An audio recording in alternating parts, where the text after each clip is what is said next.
اللهم صل وسلم وبارك على سيدنا محمد وعلى اله وصحبه اجمعين. معاكم ولاء ودي قناه كيكات وحلويات. النهارده هنعمل عرض اللي هو ال150، وهقول لكم التورت اللي بتفيض ممكن نعمل فيها ايه. هنسمي الله كده ونبدا. ومعانا 3 بيضات من التلاجة. طبعا لازم يكون حجم البيض كبير، وعليهم 100 جرام من السكر اللي هو تقريبا نص كوبايه، وعليهم معلقه كبيره من المحسن تقريبا وزنها 30 جرام، ورشه فانيليا او معلقه من الخل. ولو هنحط خل نبقى نحط البيكنج باودر اقل شويه. هنضرب المكونات دي على اعلى سرعه في العجان. الناس اللي كانت بتسالني على العجان بتاعي نوعه ايه، كنود. وكنود يعتبر يعني افضل انواع العجانات اللي موجوده في السوق، لان هو الجسم الخارجي كله بيبقى معدن مش بلاستيك زي بقيه العجانات. يعني هو يعتبر العجان الوحيد اللي في العجانات اللي الجسم بتاعه بيبقى معدن مش بلاستيك. وطبعا البلاستيك ده بيبقى يعني بيقابله مشاكل كتير جدا مع الاستعمال. وكمان كل الحاجات اللي بتبقى جايه وراه كلها بتبقى معدن، مش بيبقى يعني مش بتبقى بلاستيك برضو. وده بيبقى فيه يعني هو بيبقى ليه ميزه ان انت لو اشتغلت عليه كتير مش يعني مثلا في شبكه كده بيبقى فيها بلاستيك، فلو كتر الشغل فيها بيخليها تفك وبتبوظ وتضطري تغيريها بحاجه تانية. لكن طبعا مع كنود بتبقى جايه كلها معدن. طبعا اللي كانت عماله تصوت دي بنتي عماله تشد فوق مني التليفون، فمعلش يعني هي دايما لازم تبقى طالعه في كل الفيديوهات يعني.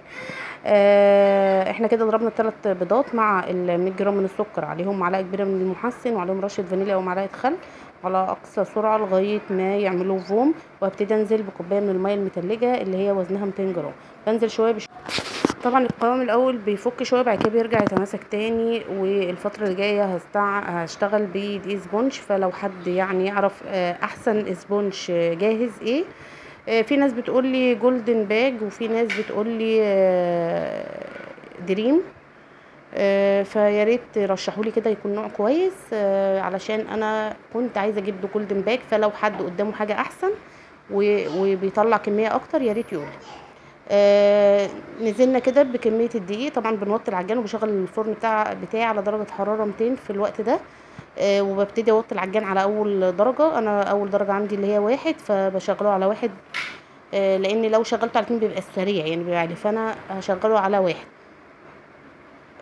وهبتدي انزل بدقيق واحده واحده. على فكره العجان كنود هو ما شاء الله سريع، فبيخلي دايما القطعه اللي جايه وراه اللي هي إن كانت الكف او الشبكه بيسخنوا بسرعه. يعني لو اشتغلت اكتر من حاجه ورا بعض بحس ان بيسخن الاسبونج. فطبعا بضطر اغير الكف او بغير الشبكه. يعني لو هعمل مثلا 4 اسبونشات 5 اسبونشات ورا بعض، فبشتغل مش بحاجه واحده، يا اما احطها في التلاجة شويه. فده كان يعني الحاجه الوحيده اللي كانت بتضايقني فيه. لكن هو شغله حلو جدا وسريع ما شاء الله. بس هو بس زي ما بقول لكم كده، علشان هو كله معدن في بعضه، فلما بيسخن يعني بيسمع في كله، مش زي الحاجات اللي هي بيبقى فيها بلاستيك بتبقى عازل. لكن البلاستيك مع السخونيه بيخلي الشبك تفلت. فده العيب الوحيد. لا هو انا يعني لو كان عيب، بس هو متهيألي يعني هو مش عيب، لان هي الحاجات بتاعته بتبقى كلها متينه وكمان جاي وراه شفشق ازاز، وجاي وراه اللي هي المفرمه بتاعه اللحمه. والشفشق بتاعه ما شاء الله حلو. بيشيل 1600 لتر. حلو يعني ما شاء الله كويس برضو. استعملته بصراحه كويس. وبقى كده ازاز طبعا حلو جدا غير البلاستيك يعني مع الحاجات السخنه. يعني لو تضربي فيه عامله عدس مثلا عايزه تضربيه سخن مثلا حلو. لا بصراحه على سعره لا كويس. انا كنت جايباه ب18000. بس بصراحه ما دفعتش حقهم مره واحده، من حد معايا في الشغل يعني دفعت له 5، وبعد كده كنت بدفع كل شهر 1000 جنيه.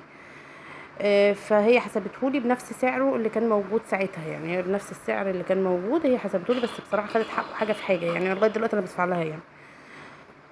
ربنا يقوينا يعني نسدده ونخلص حقه باذن الله. فانا كده نزلت الكميه بتاعت الدقيق بتاعتي، وهبتدي اجيب الصاج. بقى الصاج بتاعي 32 في 42. للناس اللي هي كانت بتسأل برضو على مقاس الصاج. ولو عايزه تعمل نفس الكميه في 30 في 40 برضو هيبقى حلو جدا. هو يعني كل ما الصاج يبقى اقل هيديك ارتفاع اكتر. هيبقى اكبر هيديك ارتفاع اقل بنفس الكميه يعني. بنزل كده كل اللي موجود في العجان، وببتدي افرده بقى في الصاج، وبدخله على فوق في الفرن. بياخد قد ايه تقريبا في التسويه؟ بياخد من 10 ل 13 دقيقه، ما بيزيدش عن كده. غير الاسبونج الجاهز ممكن يدخل في تلت ساعه. يعني الاسبونج الجاهز بياخد سوا شويه عن الاسبونج البيتي. ويعني برضو ما تنسوش تقولولي احسن نوع في الاسبونشات الجاهزه ايه. وما تنسوش اللايك اللي على طول بتنسوه، مش عارفه يعني بحس ان انتوا ناسيني على طول كده في اللايك والتعليقات، ومش بتسالوا لو ما نزلتش فيديوهات. اكيد فيديوهاتي بقى مش بتعجبكم، يعني طالما انا منسيه قوي كده ممكن يكون فيديوهاتي مش بتعجبكم. قولوا لي ولو يعني الفيديوهات بتعجبكم ولا لا. وان شاء الله الفتره اللي جايه هنعمل حاجات بعجينه السكر، وهقول لكم ازاي نعمل الوان من عجينه السكر. لو مثلا ما عندكيش الاسود زي انا كده، ما كانش عندي اسود فاضطريت اعمله في البيت، يعني جبت العجينه بيضه وابتديت اعمل منها الوان، وهقول لكم اللون الاسود تطلعوه ازاي. وهندخل كده الصاج بتاعي زي ما قلت لكم، وادي دخلته واستوى الحمد لله، وسبته برد شويه، وهنبتدي نقطع بقى عشان نعمل الشغل بتاعنا. طبعا خدت اكتر كده من ايه من النص ركنته على الجنب، وبقيه اللي اقل من النص ده هنعمل بيه سيريس رول. طبعا انتوا عارفين ان احنا بنعمل السيريس رول مش بعمله بصاج كامل بنص صاج كامل، لا بعمله بالنص واقل من النص بحاجات بسيطه. وده برضو الصاج التاني، احنا كده عملنا صاجين بنفس المقادير اللي احنا قلنا عليها. وهنبتدي برضو ناخد برضو اقل من النص كده شويه، وهنعمله برضو سيريس رول وندخله التلاجة، ونعمله رول كده وندخله التلاجة يشد شويه على ما نشتغل في بقيه الحاجه. طبعا كانت النهارده كانت مطلوبه مني تورتايه شوكولاته ونص دست الجاتوه 3 و3، فانا ما كانش عندي سيريس رول، فاضطريت طبعا اعمل 3 و3، وعملت تورتايه اللي هي شوكولاته اللي انا هعملها دلوقتي دي. وهيفيد معايا التورتايه اللي هو النص صاج التاني اللي هو ازيد من نص الصاج، يعني اللي هو هيتعمل بيه تورتايه برضو. انا برضو هقطعه كده، بس هي دي هتبقى بالنسبه لي زياده، يعني انا هقفلها كده واحطها في التلاجة في الفريزر عندي.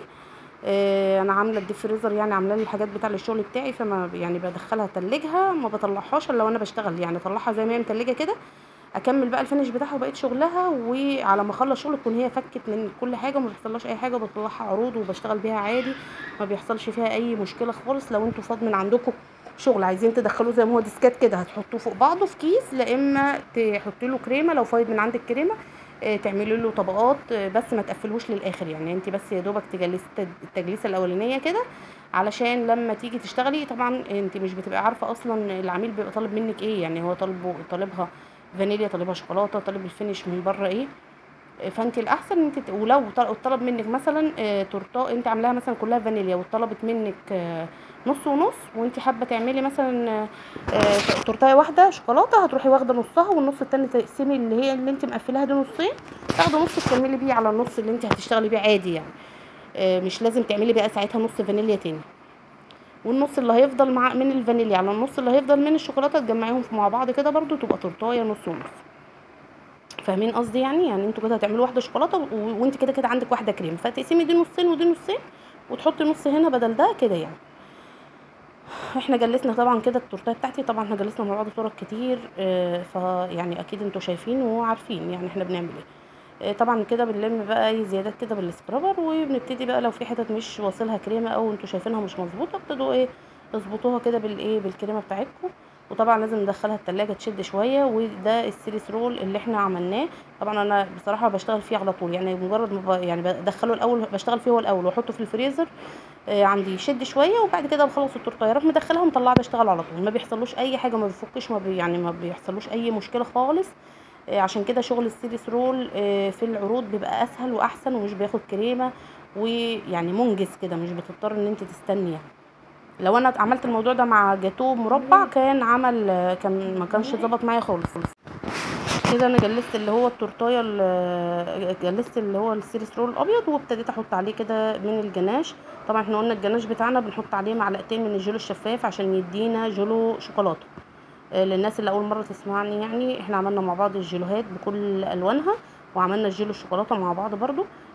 لو عايزين تعرفوا الطريقه ممكن ترجعوا للفيديو بتاع الجيلوهات، او انا اقول لكم يعني احنا بنعمل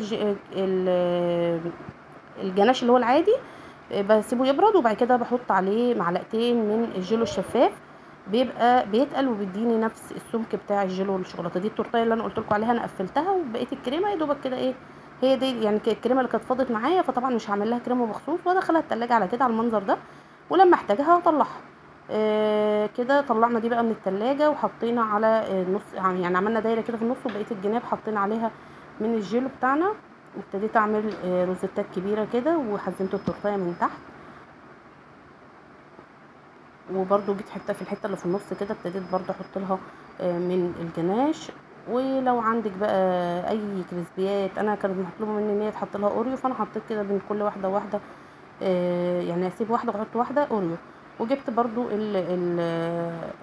السيلس رول اللي هو الشوكولاته، وابتديت برضو احط عليه كريمه من الشوكولاته اللي كانت عندي.